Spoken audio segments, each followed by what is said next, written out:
Welcome to सफलता classes में आपका स्वागत है। मैं अभय चंद कुमार फिर से साइंस का महत्वपूर्ण एमसीक्यू लेकर आया हूं और आज का जो टॉपिक है वह है रिफ्लेक्शन और रिफ्रैक्शन। हम लोग परावर्तन और अपवर्तन से जितना सारा एमसीक्यू बन सकता है सारा क्वेश्चन को इस वीडियो के माध्यम से हम लोग देखेंगे। अगर आप लोग इस चैनल पर नए हैं तो इसे ज़रूर सब्सक्राइब करें।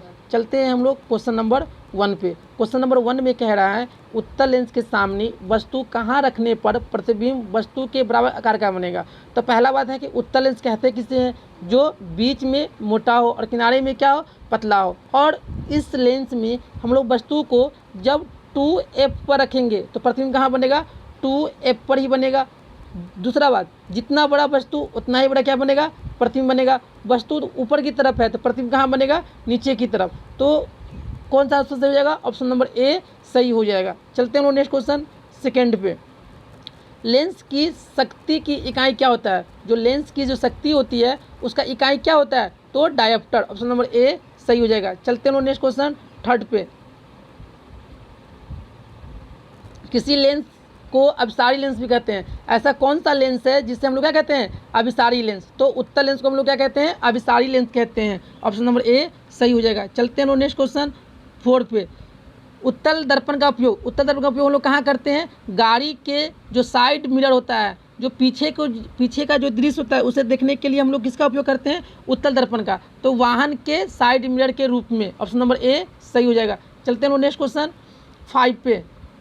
किसी उत्तल लेंस द्वारा वस्तु का आभासी एवं आवर्धित प्रतिबिंब बनने हेतु वस्तु की स्थिति कहाँ होगा। आभासी मतलब क्या होता है, सीधा, और आवर्धित में क्या होता है, बड़ा। और बात कौन सा लेंस का हो रहा है, उत्तल लेंस का। तो उत्तल लेंस में जो लेंस का जो बीचों बीच वाला बिंदु होता है जिसको हम लोग क्या कहते हैं, ओ, इसका नाम क्या देते हैं हम लोग, प्रकाशीय केंद्र। क्या नाम देते हैं इसका, प्रकाशीय केंद्र। और जो एफ है, जो या तो इसको एफ बोलेंगे या F1। अगर वस्तु को हम लोग प्रकाशीय केंद्र और F1 के बीच में रखेंगे तो प्रतिबिंब कैसा बनेगा, सीधा बनेगा। और कैसा बनेगा, प्रतिबिंब आवर्धित बनेगा। तो ऑप्शन नंबर डी सही हो जाएगा। चलते हैं नेक्स्ट क्वेश्चन 6 पे। क्वेश्चन कह रहा है लेंस का सूत्र होता है। तो लेंस का सूत्र क्या होता है, 1/f बराबर में क्या होता है, 1/v माइनस 1/u। जहाँ पे f क्या है, f है फोकस दूरी, v क्या है, प्रतिबिंब की दूरी, और u क्या है, वस्तु की दूरी। ऑप्शन नंबर कौन सा हो जाएगा, ए सही हो जाएगा। चलते हैं नेक्स्ट क्वेश्चन 7 पे। सरल सूक्ष्मदर्शी में किस प्रकार का लेंस का कार्य करता है। जो सरल सूक्ष्मदर्शी होता है उसमें हम लोग किस प्रकार का लेंस का कार्य करते हैं, तो कौन सा, उत्तल लेंस का कार्य करता है। ऑप्शन नंबर सी सही हो जाएगा। चलते हैं नेक्स्ट क्वेश्चन 8 पे।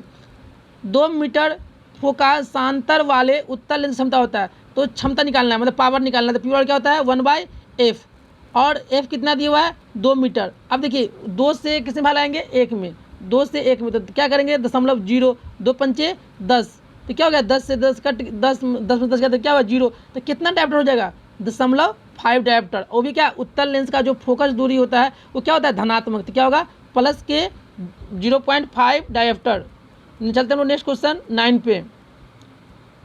किसी गोलीय दर्पण की फोकस दूरी कितना दे रखा है, 10 सेंटीमीटर। तो उसकी क्या निकालना है, वक्रता त्रिज्या। तो क्या होता है, ए बराबर में क्या होता है, r/2। हमको फोकस दूरी दे रखा है और हमको त्रिज्या निकालना है।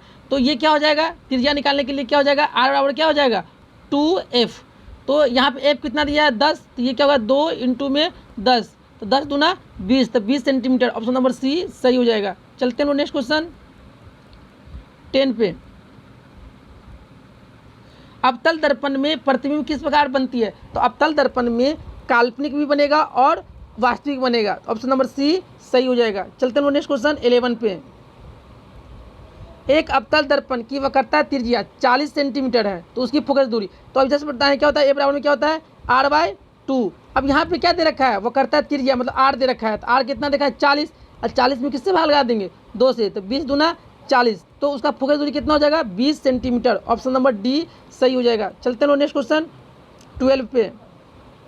अवतल दर्पण के सामने वस्तु को कहाँ रखने पर प्रतिबिंब समान साइज का बनेगा। जब हम लोग अवतल दर्पण मतलब बाहर से कलई किया हो और अंदर से उसका परावर्तक सतह हो, और ये क्या होता है, दर्पण का बीचों बीच वाला बिंदु क्या कहते हैं, ध्रुव, और ये क्या होता है, एक वक्रता केंद्र, और ये क्या होता है, फोकस। जब वस्तु को हम लोग वक्रता केंद्र पे रखते हैं तो प्रतिबिंब कहाँ बनता है, वक्रता केंद्र पे ही बनता है। जितना बड़ा वस्तु उतना ही बड़ा क्या बनता है, प्रतिबिंब। तो क्वेश्चन में कह रहा है प्रतिबिंब कैसा बने, समान साइज का। तो कहाँ पर रखेंगे, वक्रता केंद्र पर। ऑप्शन नंबर बी सही हो जाएगा। चलते हैं नेक्स्ट क्वेश्चन 13 पे। किसी अवतल दर्पण की वक्रता त्रिज्या 30 सेंटीमीटर दे रखा है, तो हमको निकालना है क्या है, उसके नाभ्यांतर का मान होगा। देखो नाभ्यांतर मतलब क्या होता है, उसका मतलब कि यहाँ पे वक्रता त्रिज्या दे रखा है, और नाभ्यांतर मतलब क्या होता है, उसका फोकस दूरी। ए बराबर में क्या होता है, r/2। आर कितना दे रखा है, 30, 30 बटा में 2, कितना जगह ये 15, तो कितना जगह 15 सेंटीमीटर। ऑप्शन नंबर सी सही हो जाएगा। चलते हैं नेक्स्ट क्वेश्चन 4 पे। 4 में कह रहा है कि जब प्रिज्म से किसी प्रकाश किरण का अपवर्तन होता है, तो आपतित किरण और निर्गत किरण के बीच का कोण क्या कहते हैं हम लोग, उसको हम लोग क्या कहते हैं, हम लोग विचलन कोण कहते हैं। ऑप्शन नंबर ए सही हो जाएगा। चलते हैं नेक्स्ट क्वेश्चन 15 पे। निम्नलिखित में जल का अपवर्तनांक, तो जल का अपवर्तनांक कितना होता है, 1.33। और यहीं पे पूछा जाए चांदी का, चांदी कितना होता है, चांदी का नहीं, हीरा का पूछा जाए कितना होता है, 2.4। कितना होता है, 2.43। ऑप्शन नंबर इसके आंसर कौन सी जगह, ए। जल का अपवर्तनांक कितना होता है, 1.33। चलते हैं नेक्स्ट क्वेश्चन 15 पे। निम्नलिखित में जल का अपवर्तनांक, इस क्वेश्चन से पहले करा चुके हैं, जल का अपवर्तनांक कितना था, 1.33। चलते हैं नेक्स्ट क्वेश्चन 16 पे। क्रांति कोण के लिए अपवर्तन कोण का मान कितना होगा। अगर क्रांति कोण के लिए अपवर्तन कोण का मान कितना होगा, जो क्रांति कोण होता है, क्रांति कोण किसे कहते हैं हम लोग, कि जिसका कोण एक कोण कितना हो 90 डिग्री, उसे हम लोग क्या कहते हैं, क्रांति कोण। तो उसके लिए अपवर्तन कोण का मान कितना होगा, 90 डिग्री। ऑप्शन नंबर सी सही हो जाएगा। चलते हैं नेक्स्ट क्वेश्चन 17 पे। प्रकाश के पीछे लौटने की प्रक्रिया को हम लोग क्या कहते हैं। अगर मान लीजिए कोई प्रकाश किसी दर्पण से टकराकर जिस माध्यम से आया था उसी माध्यम में वापस चला जाए, इस घटना को हम लोग क्या कहते हैं, प्रकाश का परावर्तन। ऑप्शन नंबर ए सही हो जाएगा। चलते हैं नेक्स्ट क्वेश्चन 18 पे। प्रकाश के परावर्तन के दूसरे नियम में किसका मान समान होता है। तो प्रकाश का परावर्तन पहला होता है क्या है, एक क्या होता है, एक चिकनी सतह होता है, या एक समतल दर्पण लेते हैं हम लोग, उसमें जो किरण आई उसका नाम क्या देंगे, आपतित किरण। टकरा कर वापस चला जाएगा उसका नाम क्या देंगे, परावर्तित किरण। और इसमें यहाँ पे क्या डालेंगे, एक अभिलंब। तो ये तीनों क्या होता है, पहला नियम क्या कहता है, तीनों क्या होगा, एक ही तल में। दूसरा नियम, जितना होगा आपतन कोण उतना ही क्या होगा, परावर्तन कोण। तो प्रकाश के परावर्तन के दूसरे नियम से क्या होता है कि आपतन कोण आई और बराबर में परावर्तन कोण आर, ये दोनों क्या होता है, बराबर होता है। तो इसमें आप देखेंगे ऑप्शन में कौन सही है। आपतन कोण क्रांति कोण के बराबर होता है क्या, ये होता है, नहीं होता है। आपतन कोण परावर्तन, हाँ क्या होता है, आपतन कोण किसके बराबर होता है, परावर्तन कोण के बराबर होता है। ऑप्शन नंबर बी सही हो जाएगा। चलते हैं हम लोग नेक्स्ट क्वेश्चन 19 पे। प्रकाश के अपवर्तन के कितने नियम होते हैं, 2 नियम होते हैं। चलते हैं हम लोग नेक्स्ट क्वेश्चन 20 पे। दाढ़ी बनाने में कौन सा दर्पण का, जो हम लोग दाढ़ी बनाते हैं उसमें कौन सा दर्पण का प्रयोग करते हैं, तो किसे हम लोग उपयोग करते हैं, अवतल दर्पण का उपयोग करते हैं। ऑप्शन नंबर बी सही हो जाएगा। चलते हैं हम लोग नेक्स्ट क्वेश्चन 21। एक व्यक्ति समतल दर्पण की ओर 4 मीटर प्रति सेकेंड के चाल से आ रहा है। व्यक्ति को समतल दर्पण में बना अपना प्रतिबिंब किस चाल से आता हुआ दिखाई देगा। मान लीजिए ये समतल दर्पण है, कोई व्यक्ति क्या है, 4 मीटर प्रति सेकेंड से कहाँ की तरफ जा रहा है, दर्पण की तरफ। तो दर्पण में जो प्रतिबिंब बनेगा, तो दर्पण में जो प्रतिबिंब बनेगा उसका भी क्या लगेगा कि हम भी कितना से आ रहे हैं, 4 से आ रहे हैं। तो उसके दर्पण में कैसा दिखाई देगा, तो इससे ये 4 और ये 4, तो 4 और 4 में कितना हो गया, 8। तो उसके दर्पण में कितना दिखाई देगा कि 8 मीटर प्रति सेकेंड से वो आता हुआ प्रतीत होगा। चलते हैं नेक्स्ट क्वेश्चन 22। यदि किसी समतल दर्पण में 4 डिग्री कोण से घुमाया जाए, अगर कोई समतल दर्पण है, अगर हम लोग इसको अगर 4 डिग्री से घुमा दें, तो कह रहा है परावर्तित किरण कितना डिग्री से घूम जाएगा। जो जैसी दर्पण को हम लोग घुमाएंगे तो जो परावर्तित जो किरण होगा कितना से घूम जाता है, 2 थीटा से। तो यहाँ पर थीटा कितना है, 4 डिग्री। तो यहाँ पर देंगे 2 इंटू में 4 डिग्री, तो कितना हो जाएगा, 4 दूना 8 डिग्री। ऑप्शन नंबर बी सही हो जाएगा। चलते हैं नेक्स्ट क्वेश्चन 23।